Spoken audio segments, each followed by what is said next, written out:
Actually સહજમાં રહેવા આવ્યો ને એ પહેલાં મારી પોતાની એક માન્યતા હતી કે ફ્લેટ એટલે તો ચકલીની માળાની જેમ આજુબાજુમાં એકસાથે આડેધડ ઊભા કરી દેલા ફ્લેટ. પણ સહજમાં આવ્યા પછી મારી એ માન્યતા તૂટી ગઈ, કેમ કે અહીંયા જે રીતનું બાંધકામ છે, જે દરેક ફ્લેટની વચમાં જે અલગ અલગ ડિસ્ટન્સ છે, એના કારણથી તમારી પોતાની પ્રાઇવસી જળવાઈ રહે છે અને એક ઘર જેવું ફીલ આવે છે. સહજમાં તમને અહીંનું જે એલિવેશન છે એ તમને કેવું લાગે? આની ડિઝાઇન, આનું એલિવેશન બહુ જ સરસ છે.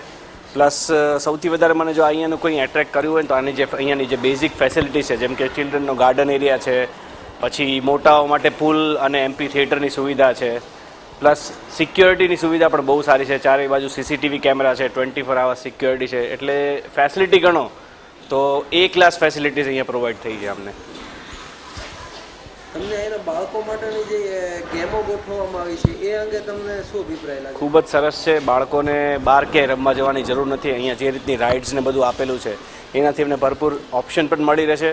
પ્લસ મેઇન વસ્તુ એ જોવાની છે કે અત્યારે શહેરમાં જ્યાં બિલ્ડિંગો વધી ગઈ છે ત્યાં ગાર્ડનો બહુ ઓછા જોવા મળે છે, જ્યારે અહીંયા ચિલ્ડ્રન્સ પ્લે એરિયા સ્પેશિયલ આખો એક જુદો ફાળવવામાં આવે છે, જેના કારણે બાળકોને ક્યાંય બહાર જવાની જગ્યાએ ફ્લેટની વચ્ચોવચ્ચ તે ગાર્ડનમાં રમવાની પૂરતી સુવિધાઓ મળી રહે છે. પાર્કિંગ અને four wheel parking, two wheel પાર્કિંગની જે વ્યવસ્થા કરવામાં છે એ આપને કેવી લાગે છે? પાર્કિંગ એકચ્યુઅલી અહીંયા ખૂબ જ સરસ રીતે અલોટ કર્યું છે કે જે ફ્રન્ટ સાઈડ છે આખી એ સ્પેશિયલી ટુ વ્હીલર માટે અને બેક સાઈડ આખી જે ઓપન સ્પેસ છે એ ફોર વ્હીલર માટે સેપરેટ મૂકવામાં આવી છે, જેના કારણે ટુ વ્હીલર ને ફોર વ્હીલરને સાથે મૂકવાની જે સમસ્યાઓ નોર્મલી ફ્લેટમાં જોવા મળે છે અહીંયા બિલકુલ નથી. એટલે એક રીતે કહું ને તો બહુ જ વેલ પ્લાન્ડ પાર્કિંગ વ્યવસ્થા અહીંયા આપવામાં આવી છે. સહજની અંદર જે એલિવેશન કરવામાં આવ્યું છે, હવાનું ડિરેક્શન અંગે તમે શું કહેવાનું? એર ડિરેક્શન દરેક બ્લોકનું એટલું સરસ રીતે ગોઠવવામાં આવ્યું છે કે ઇવન તમે ઉનાળામાં પણ ખાલી બારી ખુલ્લી રાખો તો તમારે પંખો ચાલુ કરવાની પણ જરૂર નથી. એટલી સરસ રીતે વિન્ડ ડિરેક્શન છે.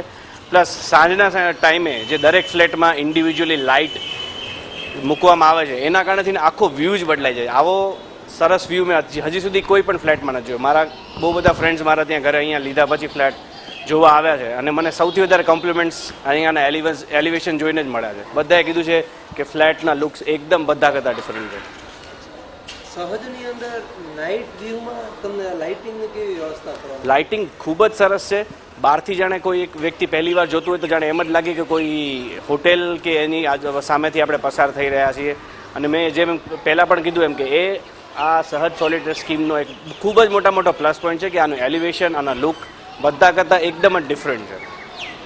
સહજની અંદર તમને ખાસ કરીને એના જે બિલ્ડિંગ મટીરિયલ છે એ અંગે તમે શું કહેવાનું? આ તમે ખૂબ એક સારો પ્રશ્ન કર્યો. ક્વોલિટી કેવી છે? ખૂબ સારો તમે મને પ્રશ્ન કર્યો, કેમ કે મેં જ્યારે ઘર લેવાનું નક્કી કર્યું એ પહેલાં ઓબ્વિયસ છે કે દરેક વ્યક્તિ માટે ઘર લેવું એક ખૂબ જ મહત્ત્વનું જીવનમાં એક પાસું હોય છે. એટલે મેં એવું કર્યું હતું કે હું મારા એક એન્જિનિયર ફ્રેન્ડ છે કે જેને આ બધી વસ્તુનું બહુ સારું નોલેજ છે અને સાથે લઈને અહીંયા જોવા આવ્યો હતો અને એણે પર્સનલી બધી વસ્તુઓ ચેક કર્યા પછી મને કીધું કે આનું બાંધકામ, આનું સ્ટ્રક્ચર ખૂબ જ સરસ છે અને અહીંયા ઇન્વેસ્ટ કરીને અહીંયા ફ્લેટ લેવો તારા માટે ખૂબ જ ફાયદાકારક રહેશે. અને આ બધી ચકાસણી કર્યા પછી મને પૂરતો સંતોષ થયો ત્યારે મેં સહજમાં ઇન્વેસ્ટ કર્યું.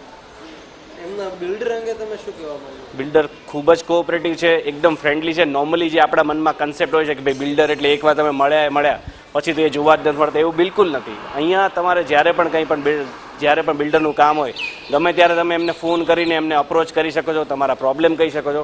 પ્લસ એ બિલ્ડર દ્વારા મૂકવામાં આવેલા જે વ્યક્તિઓ છે, નિલયભાઈ છે, બીજા પણ વ્યક્તિઓ છે, કંઈ પણ પ્રોબ્લેમ આવે એમનો કોન્ટેક્ટ કરો, તાત્કાલિક એ લોકો એનું સોલ્યુશન લાવી આપે છે.